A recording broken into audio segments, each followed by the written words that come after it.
Rebeca, eu estou numa fazendola a 250 quilômetros de Paris, mas no final do mês a gente está transferindo para Paris e não vamos mais ter esse tipo de problema. Então, Enfim, retoma, querida, por favor. E tá certo, desculpa. obrigada. Obrigada, Rosa. Então, eu tinha explicado que foi, antes de tudo, a gente buscou juristas que nos orientaram. Ao mesmo tempo, a brecha jurídica é de que o advogado da Dilma, o Eduardo Cardoso, entrou com recurso no STF.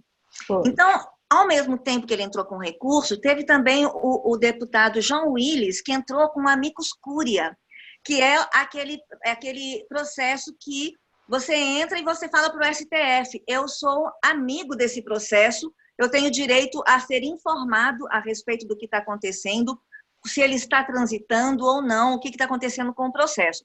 Então, isso deu a brecha jurídica para que pessoas como eu e outras, né, assim, espontaneamente, que tinha aquela revolta de não querer deixar o golpe se efetivar, a gente foi se organizando entre reuniões de hangout por telefone, fomos chegando à conclusão de que a campanha tinha que ir para as ruas, né?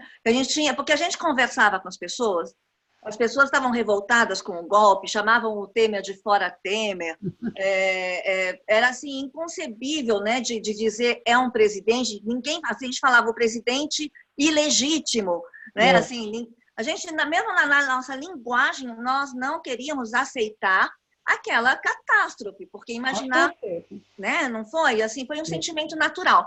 E a gente foi constatando, eu digo assim, cada brasileiro que nós conversávamos, as pessoas tinham esse mesmo sentimento. O que a gente vai fazer? O que pode ser feito?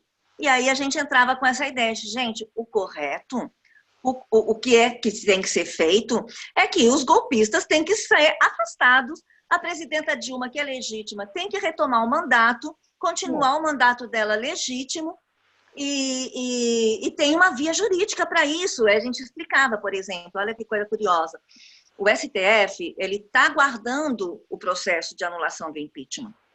Ele não pode falar, eu arquivo, jogo fora, esse processo não é válido. Não Todo processo que chega na Corte Superior, um dia ou outro ele tem que ser analisado, certo? Aí, nessas buscas históricas, para a gente ter um embasamento da nossa campanha, a gente vai ver que, por exemplo, o golpe contra João Goulart, que destituiu o João Goulart, aquela coisa toda, foi analisada 40 anos depois. Que coisa, né? Aí nos sentaram, aí o Brasil ficou 20 anos afundado na ditadura militar, viveu o que viveu, as consequências econômicas, morais, pessoais, intelectuais, tudo a gente sabe quais foram, né? Durante 20 anos a gente não podia estudar história. Eu só aprendi história naquele livrinho, Educação Moral e Cívica. Quer dizer, né? Assim, tem coisas que a gente tem que recordar. E só 20 anos depois é que o golpe João Goulart foi inocentado, isso tudo veio às claras. Então, isso nos deu uma brecha de dizer, escuta bem, vocês vão estar de acordo comigo. Nós vivemos no século XXI, a era da informática, a comunicação facilita os contatos. A gente não vai ficar esperando 40 anos para que uma Corte Suprema, daqui 40 anos, abra o processo e para falar, realmente não tinha mérito, a Dilma não foi tirada de uma forma ilegítima. O que adianta daqui 40 anos? Não adianta nada. Não adianta nada. Então, a nossa luta foi realmente com essa consciência plena de que o mérito do processo deveria ser analisado pela Corte Suprema e que, ao momento que eles analisassem, eles anulariam todo o processo. E sabem o que poderia ter acontecido se a Corte Suprema tivesse anulado o processo?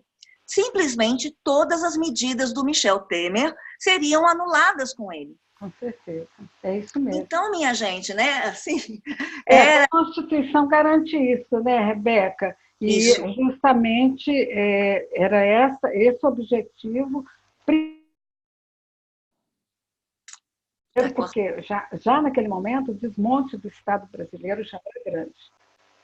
Todo preparado. Já era grande.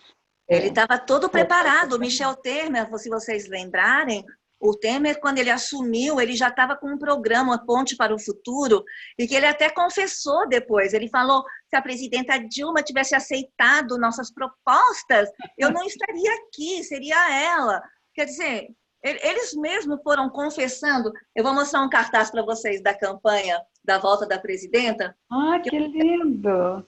Que É, lindo! uma das imagens, e a gente colocou impeachment comprado tem que ser anulado, né? Com Assim, certeza. dignidade para o povo brasileiro, respeitem as nossas instituições, a Constituição, Mesmo né? porque nós tivemos 50, quase 55 milhões de votos. Quer dizer, as pessoas não foram respeitadas É. num impeachment fraudado, É. golpeado, né? A verdade é essa.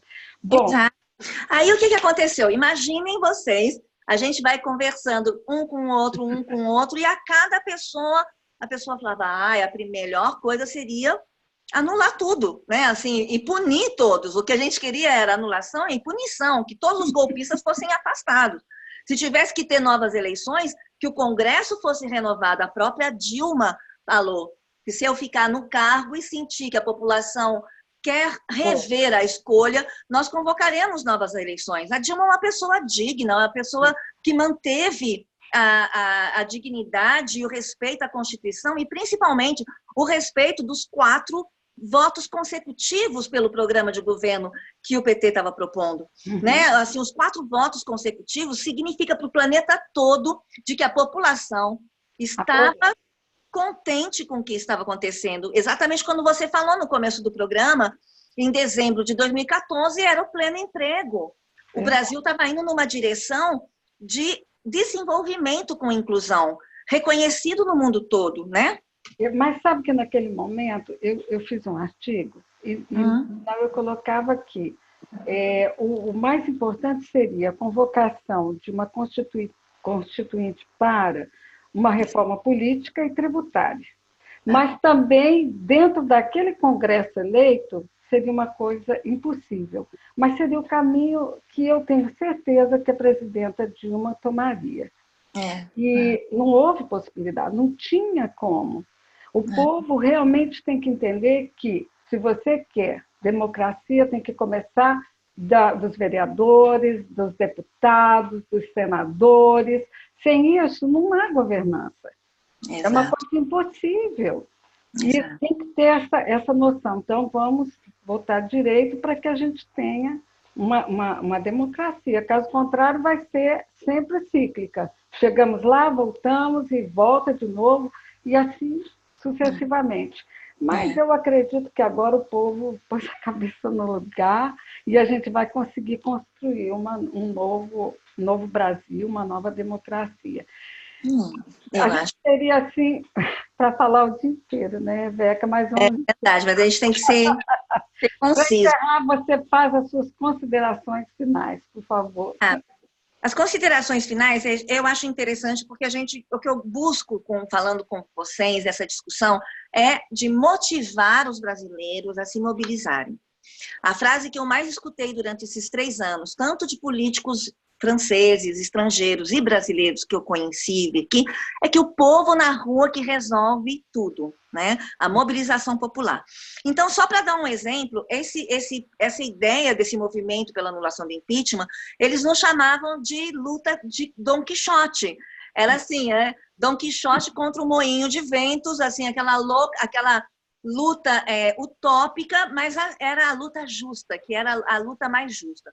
E a conclusão? E olhem só, sem dinheiro, sem apoio, sem logística, sem organização, só, em francês a gente fala no bouche à oreille, né? Assim, um fala do outro e vai encontrando as pessoas. Ouvido a ouvido.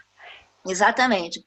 Foram criados mais de 200, sei lá quantos, mais de 150 comitês entre o Brasil e fora do Brasil, grupinhos, né, de cidades como todas as capitais do Brasil. Eu lembro quando eu consegui achar o povo de Curitiba, amigos de Curitiba, que eu liguei e falei, poxa, você não acha que tem que ser anulação? Eu acho, então bora, vamos fazer a campanha. Vamos. Aí eles entravam para o grupo. Nós criamos o abaixo-assinado, uma petição. Vai cair de novo. Tá caindo. Pode falar. A gente criou, então, essa petição circulou o Brasil todo, fora do Brasil. Era uma petição que seria protocolada junto ao STF, porque era um documento que exigia, né, que mostrava que a população queria realmente que o mérito do processo fosse julgado. Entretanto, teve a morte do Teori Zavascki, e, na verdade, como é que eles chamam? O ministro que foi substituto do Zavascki foi aquele Alexandre de Moraes. Então, hoje, quem está sentado em cima do processo de anulação do impeachment é o senhor Alexandre de Moraes, que era realmente uma pessoa do Temer, né? Conclusão, é só vocês, com poucos recursos, só com boa vontade, nós levamos mais de 1 milhão de assinaturas lá para o STF, né? Então, enfim, eu acho que é essa a mensagem, gente. Eu acho que toda mobilização é válida.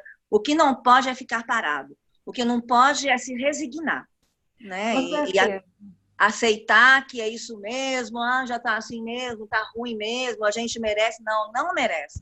O povo brasileiro não merece o que está acontecendo. Não merece voltar para as mãos dessas mesmas oligarquias, das mesmas elites, e dessa milícia, né, agora que está aí tomando conta do Planalto, que são pessoas perigosas, com métodos grotescos, agressivos, e não, o Brasil com Z não merece o nosso Brasil com S. É isso a mensagem. Com certeza. Então vamos encerrar, querida. Tá bom, tá bom. Um beijo. Um abraço. Obrigada, gente. Vamos para a rua lutar. Tchau. Tchau. Como é que eu faço? Eu desligo? Como é que eu faço para sair? Oi, já deu aqui? Agora você acabou, você cortou, né? Opa. Oi. Eu já cortei. É isso. Oi, você está me ouvindo? Tô te ouvindo e não... Nossa, menina, aqui realmente o negócio não é brinquedo. Né? Tá cortando, né, Rosa? Que coisa. Não, muito, muito ruim. Espera aí, não está nem parando aqui. Aí, pronto. Porque eu gravo para depois colocar. Eu vou fechar. Não sei. Não sei se vale a pena, de repente, um outro dia a gente retome esse assunto, porque... a gente pode falar. Olha, a gente pode